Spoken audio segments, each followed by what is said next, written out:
Welcome to The Friday Habit with Mark Labriola and Benjamin Manley. The Friday Habit is for small business owners, freelancers, and creatives who are ready to take their business to the next level. Join us as we discover how to apply the strategies we learn to grow our businesses, make more money, and live every day like it's Friday.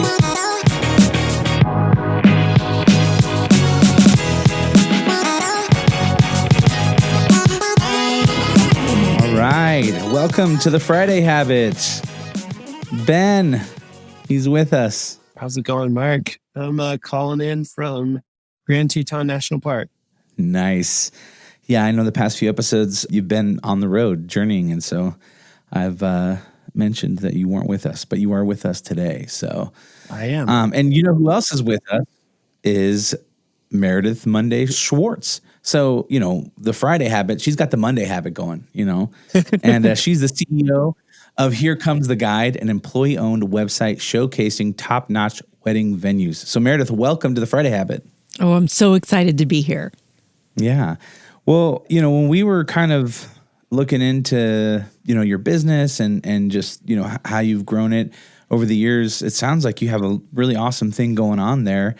And I would love to kind of hear your story about how you even got into starting your own business and then what kind of decisions that you made to kind of bring it to where it is today. So yeah, I mean, I would just love for you to kind of introduce us to you and Here Comes the Guide.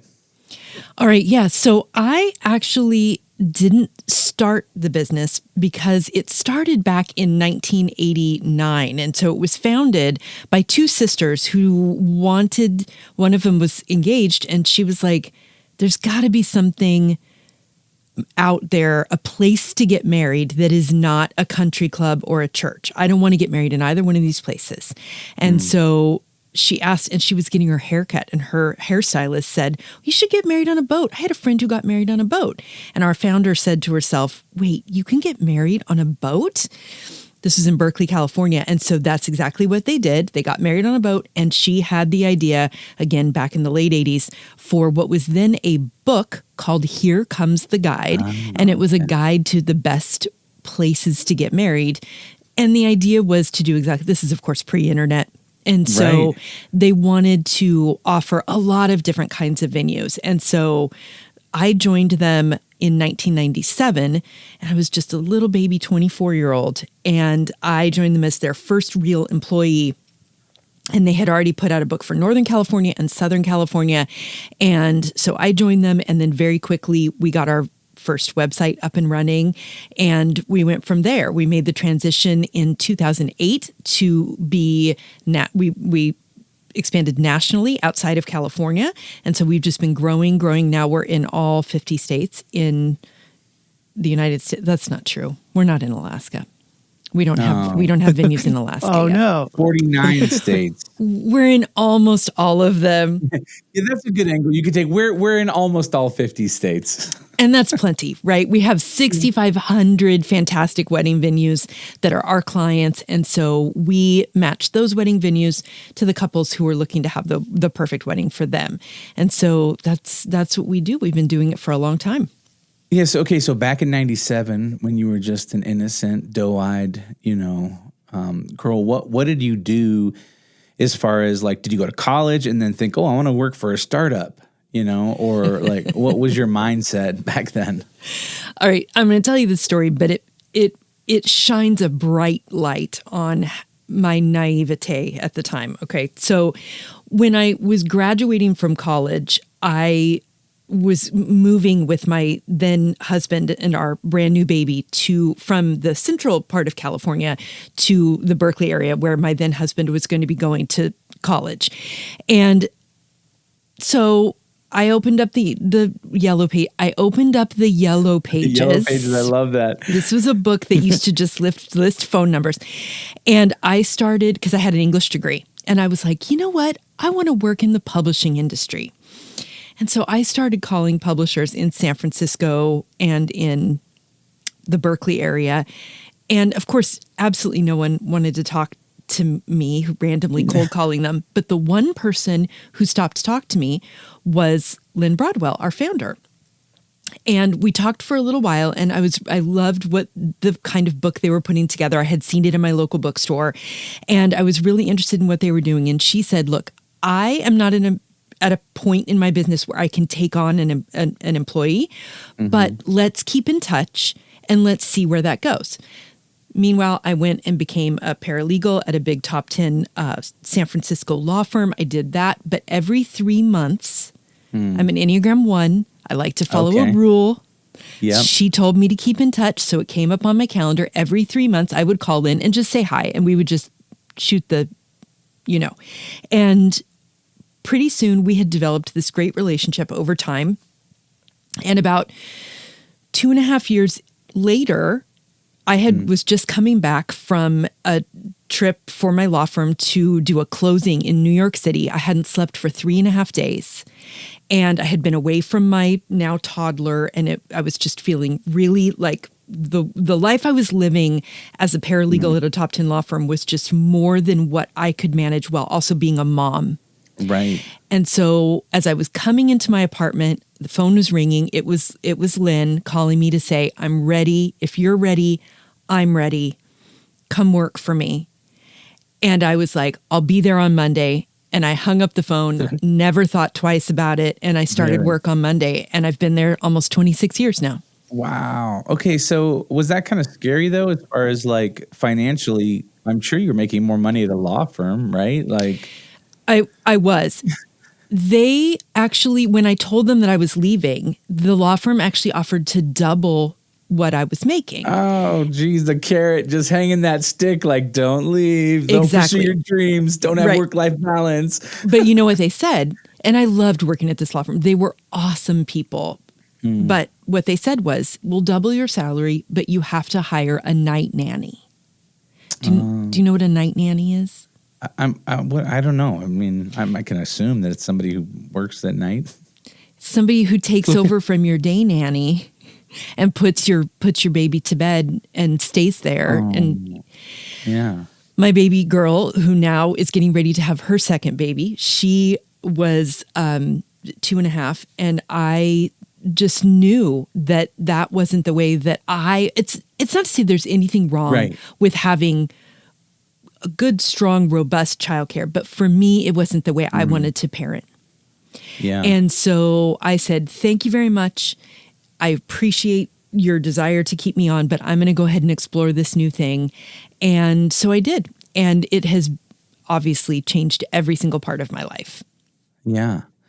Okay. So then this was kind of like a new industry for you. You'd come from, the field of law, but I'm sure you had a lot of great skills as far as like organization and like, seeing things. And what was your first role there when you first started? And was it a full-time position or was it a part-time job or? So it was Monday through Thursday, paid hourly, just Monday through Thursday. I didn't have any PTO. I didn't have any medical insurance. We're talking about this is a, really small operation back then. But what it did do is it gave me the ability, as you said, to explore a lot of my skills and abilities. So I started out basically we didn't really have a job description the way that we think of it now. I mean, part of my job was to do some phone sales, having relationships with the different venues and convincing them to market themselves through Here Comes the Guide. But we also did a lot of we were still doing the book back then, so we did a lot of production on the book. I had to learn all the Adobe products in order to do that. We were so small. There were just 3 of us. So we all did absolutely everything. And that is such a gift, it turns out, because when you have to figure everything out, then everything is figure-outable. Yes. And that is one of our core values to this day. And it is that value runs so strongly through the marrow that is Here Comes the Guide. We know that whatever we decide that we want to do, we can figure out how to make it happen. It might not be super pretty right at the start. It might be a little hacky or ugly, but we're going to figure out how to get there. And then eventually it's going to do really well. Yeah. And that is fantastic. And I think that it's one of those things, and I tell a lot of young guys who are coming up that like, they want to just quit their job and they want to, go full time and, be a graphic designer or a video editor or, shooter, whatever that is. And they really don't have like many skills yet. And so I see there's a element of like, man, you're going to have a hard road ahead of you if you don't kind of learn some other, whether it's like, personable skills or sales or even just like a work ethic of, working for somebody else, showing up on time, doing all those other kind of things. Because I look at my own life and my career and, man, where we are now, we've been around for 7 years and, grown the company. We have a few employees now. But I look back at my life and I say, man, if I hadn't learned all these different skills throughout, my life while I was kind of doing it as like a side hustle, like nights and weekends, I was doing stuff. And then the relationships that I made at different jobs that ultimately benefited me when I started, my own business. It was one of those things where it's like, I had to learn so many things, and like you were saying, like this mantra of like everything is figure outable. And that's what I tell my team. Like whenever someone comes to me with a problem, like, oh, this just can't be done. And I'm like, no, don't say that, because I know that we can solve this problem with money or time or human resources. So like, let's figure out what it's going to take and then see if we can do this, but it's not impossible, And so I love that mantra that everything is figure outable, because I truly believe it, And then again, right, it's like those skills that you learn when you're small and you're just scrappy and doing things yourself. It's like you have to learn graphic design, or you have to learn, Excel, and you have to learn, all these different aspects, how to set up an LLC and do all these things. And if you're able to kind of be able to do that with I don't want to say crutch of a job, but being able to do those things and have the security of being able to figure them out and not have the pressure of it being your full-time thing. Mm-hmm. I think there's a lot of a benefit to that. And not saying that, that wasn't your full-time thing, but it's when you're young and scrappy and you have to solve problems and there is no like, well, we're just not going to do that. It's like, well, we have to figure this out. It helps you grow as an individual, and sometimes the pain that we experience, right, helps us to kind of level up our lives. And so sometimes, being stressed out and having that worry or anxiety, like, although it's not healthy, if we keep pushing and keep moving forward, then we can see how those things can benefit us, Yeah, absolutely. And I think the fact that I have done basically every job at Here Comes the Guide at some point in my history with Here Comes the Guide gives me a really important lens on my work as the CEO, because I've done these jobs, I've sat in these seats. I know what the day-to-day work looks like within that job. Now that changes over time, obviously. Those roles have changed. The way we do the work has changed. But fundamentally, I understand all the pieces of what all of my people are doing. Mm-hmm. And I think that's a big benefit of having been with the company for so long and been able to build it up from the very beginning. Yeah. Yeah, I think it makes you a more effective leader too, in the sense of having empathy for your employees and being able to understand and maybe even be able to brainstorm creative ideas on how to solve problems because you understand the job so well. Right. It's like Ben, he came up through his company being a designer and building all the sites and doing all this stuff. And then now he has several employees and it's like, all right, I know how to help you solve your problems, and so you're just a better leader because it's not like, well, I never did that part of the job, you know? Right, exactly. Unless you've sold all day long, you don't understand what the upsides and downsides of that are. Yeah, for sure. Yeah, I feel like that's so helpful. It reminds me too of even like, so I used to play music at a couple different churches, and I remember some of the best band leaders were the ones that knew like 3 or 4 different instruments, or at least knew how to play them a little bit, or had maybe even done admin on a team or run slides because they had the empathy, kind of work with the people in those positions, and actually had enough knowledge to communicate well about it. So I feel like it applies to so many different things. Yeah. So when you started with them, did you ever think that you'd be the CEO of the company at some point? Like, I mean, I don't want to say that I had a super clear vision. I certainly never thought that first day back in 1997 that we would be where we are now with 42 employees and doing what we're doing. But I know that early on, it was really clear that our founders' superpowers and my superpowers were really different. Mm-hmm. And that difference was really positive for the company. She was a very, very big picture. I mean, she was the one who had the idea for what we were doing, right? And I am very much about really figuring out where do we want to be and how do we want to get there. I'm very much an executor and the systems and process person. Exactly. So for a very long time, my job was to take her vision and then turn it into something that we could execute on. And so I think that difference in our skill sets was a really positive thing for the company overall, even if on the daily there could be a little bit of rub because we worked in really different ways. Right. Yeah. Oh, yeah. I could see that. So are the owners still involved?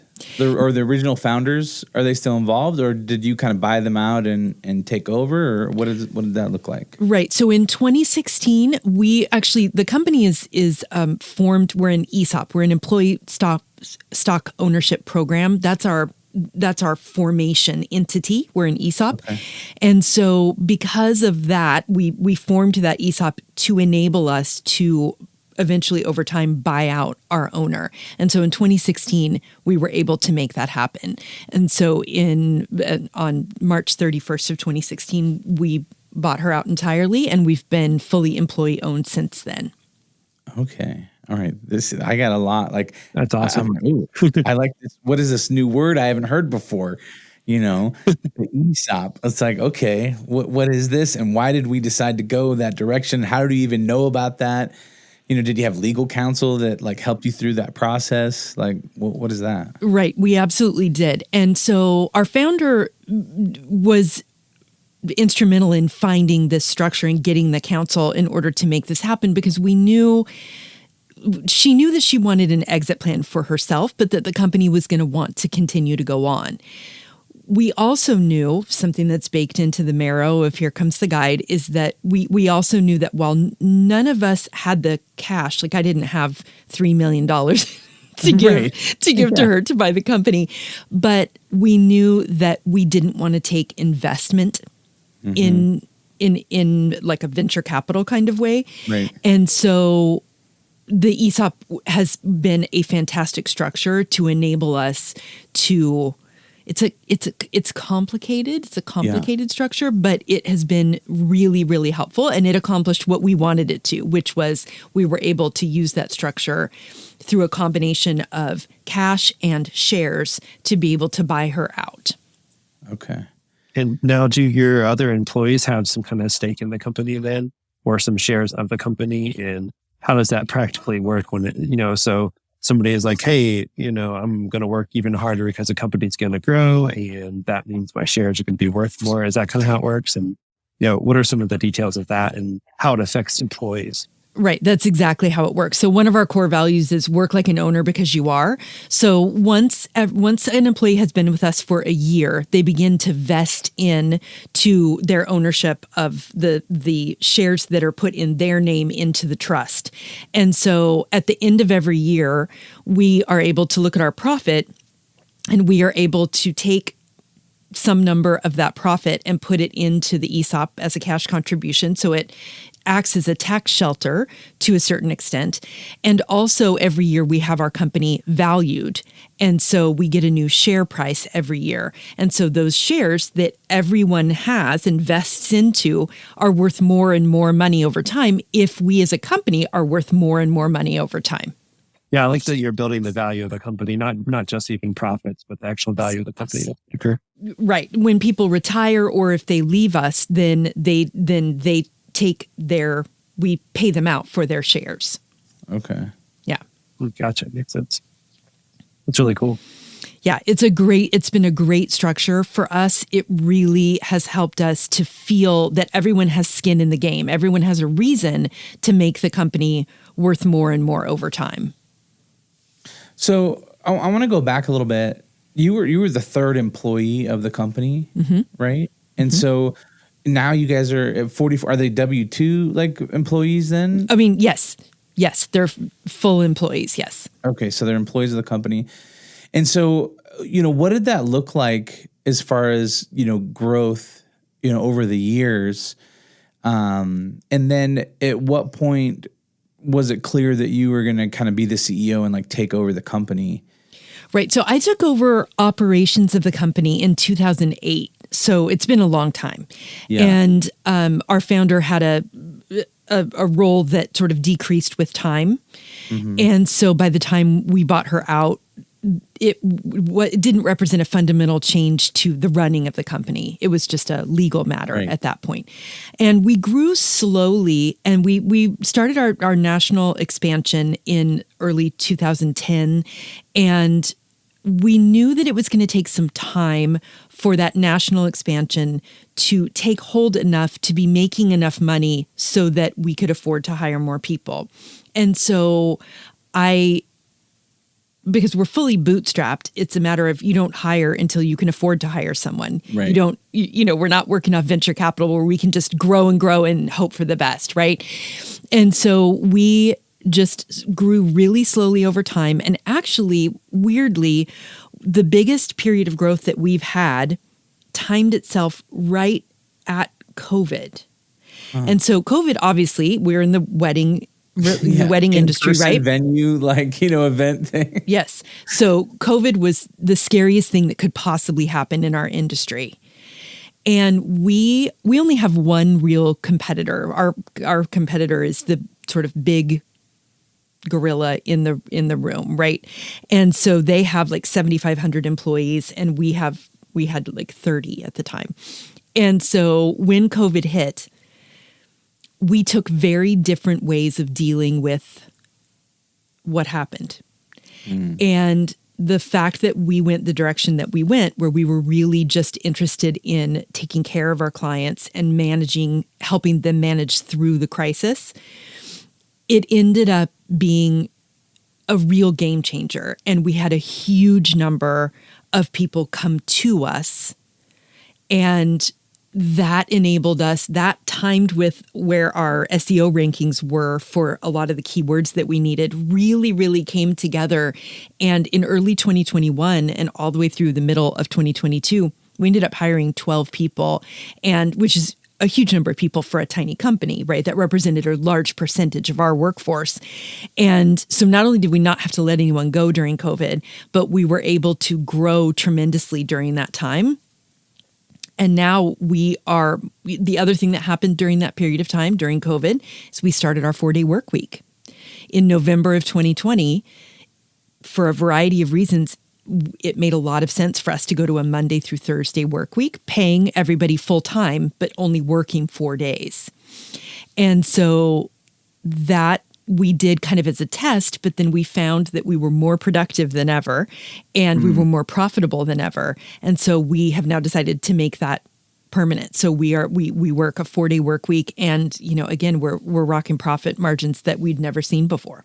Okay, so there's just so much here that I want to unpack with you, but I kind of want to go back again. It's like okay, there's all these little moments that I'm thinking like, okay, how did that work? So you guys were like a physical book, right, that was distributed in California, and then as you especially in the mid to late 90s, right, the internet is kind of still laughed at as like, is this going to be a thing? It's just kind of a nerd message board, kind of deal.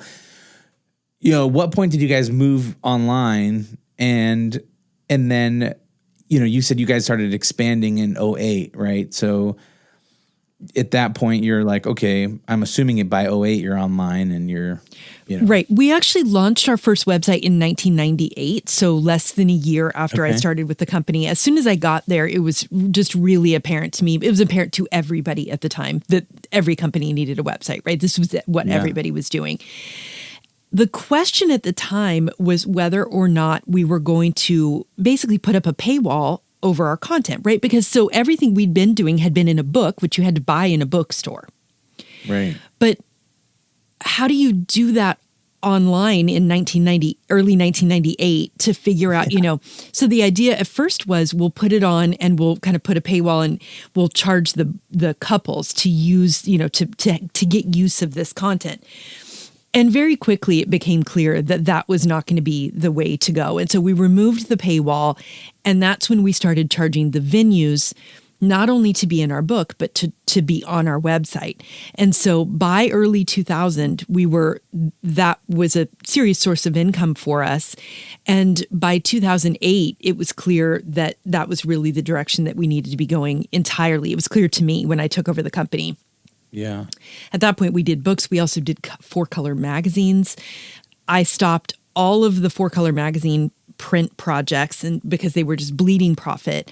And I had us go all in on digital and having people pay us to market on our website, having venues pay us to market on our website. And that's what we've been concentrating on all of that time, slowly moving ourselves in that direction. And it was really in 2020 that we finally stopped doing the books at all. So it was in 2020 that we were fully and completely digital only. So it was a really long, slow turn of the ship. Yeah.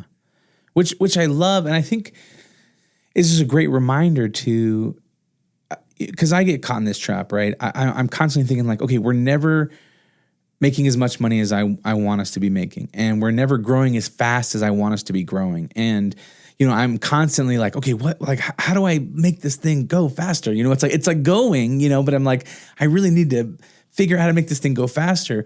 But in the same way, I would say over the past, 7.5 years, there's been so much benefit and we've learned so much by growing slow. It's like we almost have like deeper roots because of it and have been more stable, over the past 7 years, opposed to I've seen so many guys come and go over this past, decade who started their own thing and then it just quickly burned out, or, they tried to grow too fast and then it completely flopped, And so I think that's just a great reminder of, to be more present, to be more patient, to slow down and be okay with it not being this explosive, massive like growth thing, but see the slow grow as a blessing.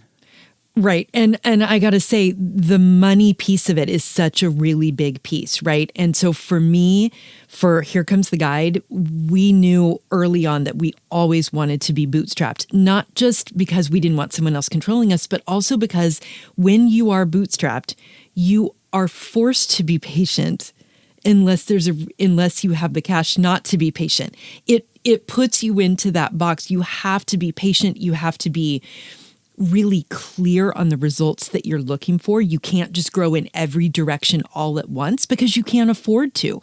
So right. it forces you to do business in the smartest way possible, in my opinion.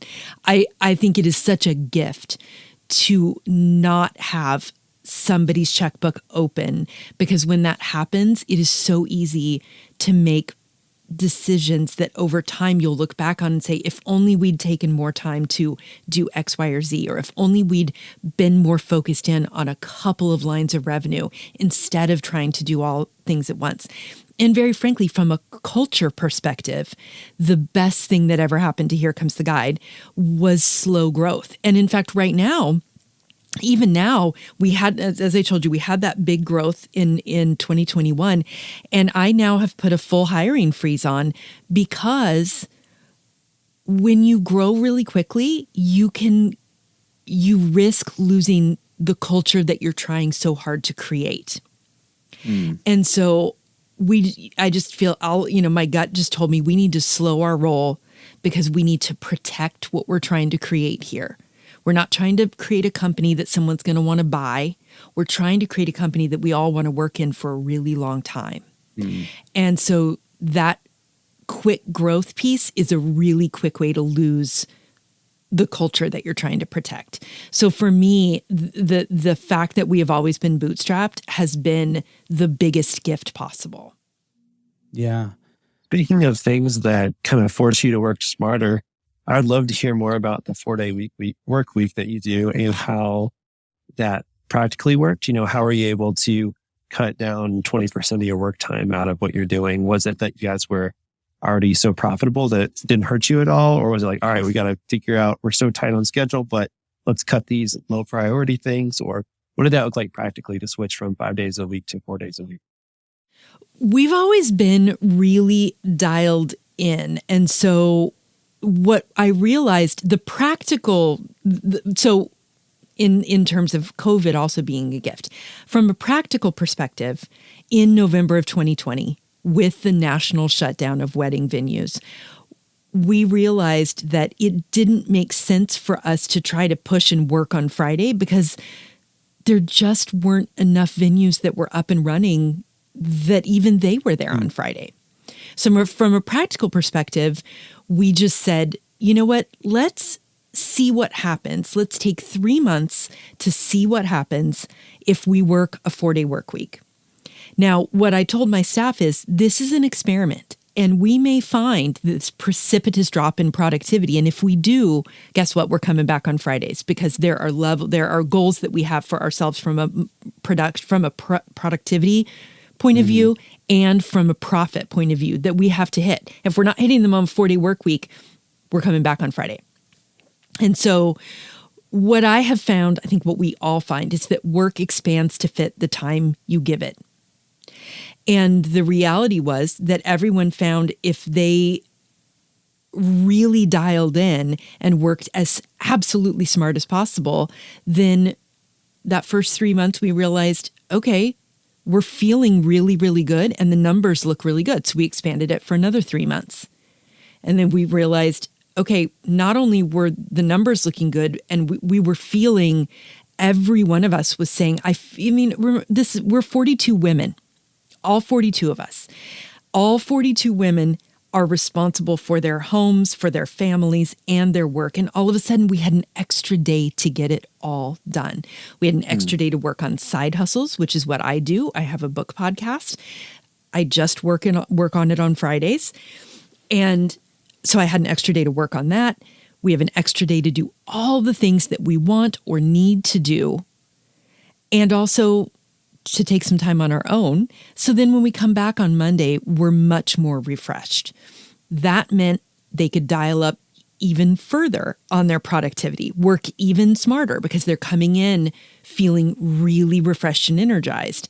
So as we did these, I kept bumping it out by 3 months, let's see.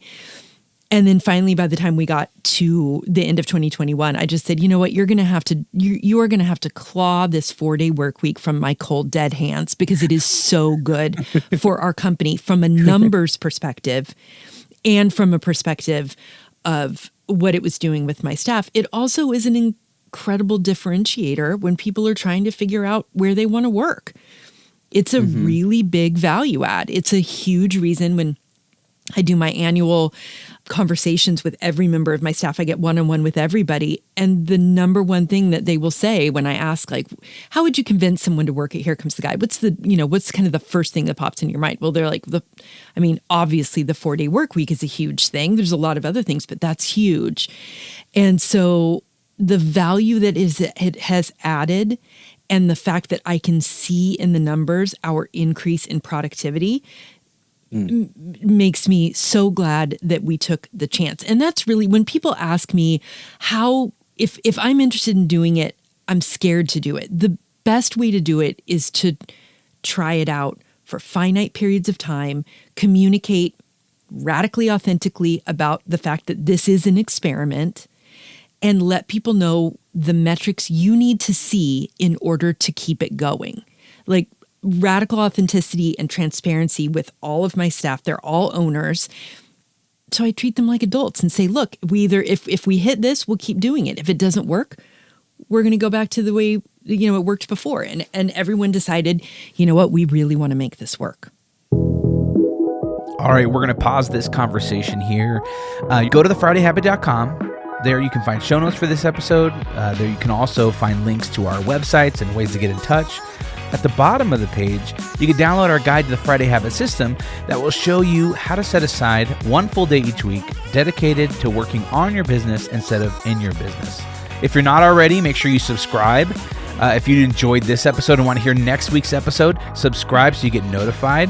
Also, leave us a review in Apple Podcast app or wherever you listen to your podcasts.